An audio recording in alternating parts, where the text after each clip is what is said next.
राज्यातील अनेक नगर परिषद निवडणुका पुढे गेलेल्या आहेत। सातारा अहिल्यानगरच्या काही निवडणुका पुढे ढकलल्या। निवडणुकांना काही तास शिल्लक असतानाच हा निर्णय झालेला आहे आणि त्यामुळे आता उमेदवारांमध्ये संभ्रम पाहायला मिळतोय। त्याचबरोबर मतदारांमध्ये सुद्धा खळबळ उडालेली आहे। आताची महत्त्वाची बातमी आपण पाहतोय। राज्यामध्ये अनेक नगर परिषदेच्या निवडणुका या पुढे ढकलण्यात आलेल्या आहेत।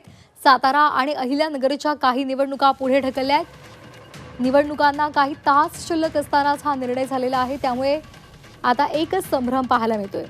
तर आता निवडणूक आयोगाने सुधारित कार्यक्रम जाहीर केला आहे। 20 डिसेंबरला मतदान होणार आणि 21ला मतमोजणी पार पडणार आहे। तर कुठे कुठे निवडणुका पुढे ढकलण्यात आल्यात आपण ग्राफिक्स मधून पाहूयात।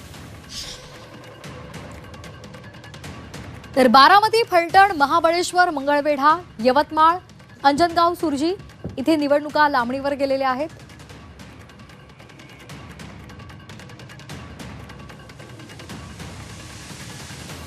त्याचबरोबर कोपरगाव, देवळाली, नेवासा, पाथर्डी, बाळापूर, रेणापूर या ठिकाणी सुद्धा निवडणुका लांबणीवर पडल्या आहेत।